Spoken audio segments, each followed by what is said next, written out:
Me and my wife was having a conversation about people not really changing, right? That we all keep those aspects of ourselves in ourselves, that those things that are within us are still living, right? And to a certain degree, I agree, because I understand that. But then in another sense, I don't.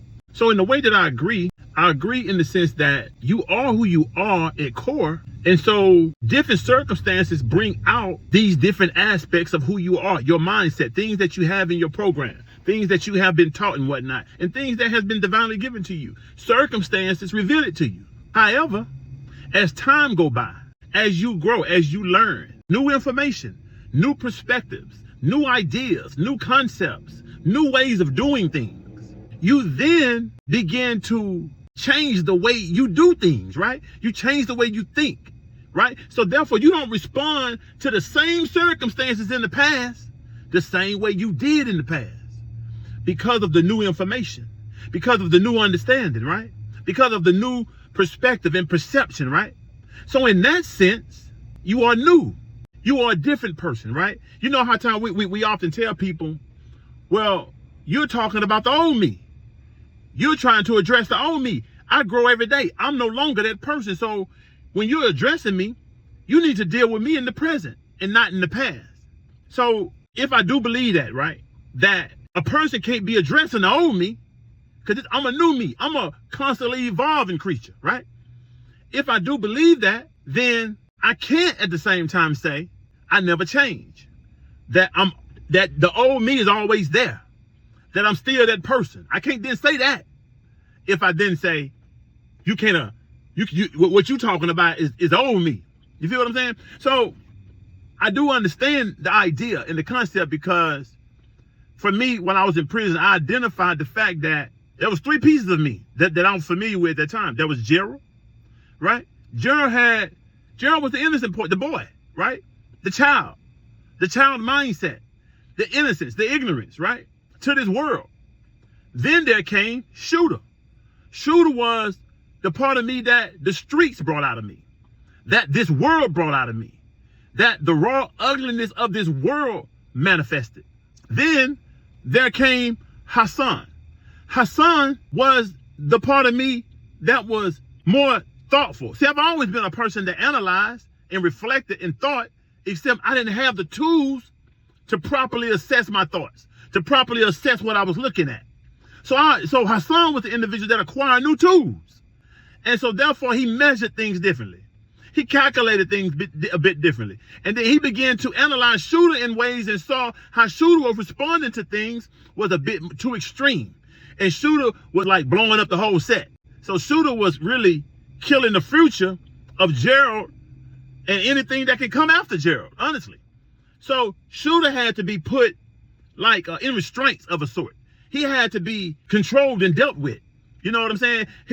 Some of his thoughts and psychologies and philosophies and things had to be reintroduced or re-educated, better yet, had to be unlearned and relearned.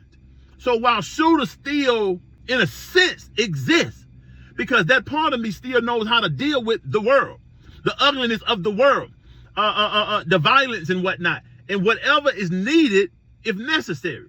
That part of me still is there. However, how that comes out and in what measures that is exhibited, right? Hassan has to control all of that, which is more calculated, right? But then now, a third has arose, which is Brother Gerald 4X.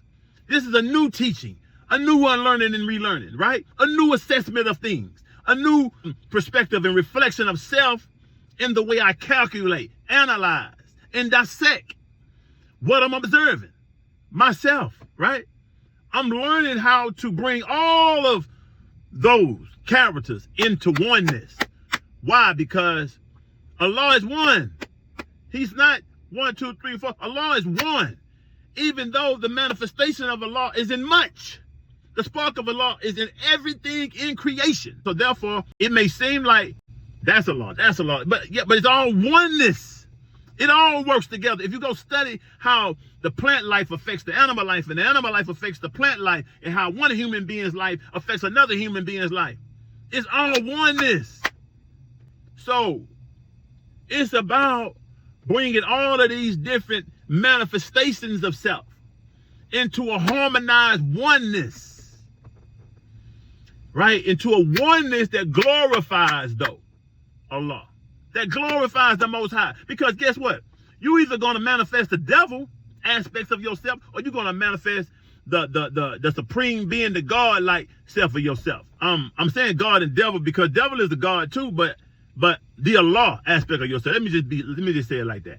You either gonna manifest the satanic aspect of yourself, or you're gonna manifest the Allah aspect of yourself. It ain't no in between. We either gonna bring and manifest and walk in fullness of Satan, or we gonna manifest the alignment of Allah in everything that we do and what we say.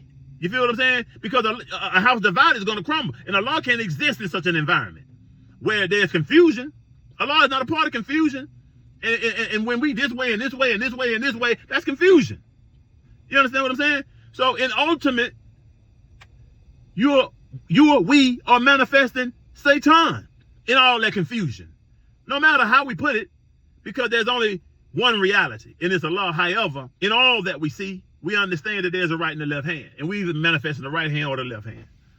So yeah, tell me what you think. What's your thoughts about that, and how you not only just your thoughts before I gave you my perspective. Give me that thought, and then give me the thought that's included with my perspective. Let me know what you think. Peace and blessings.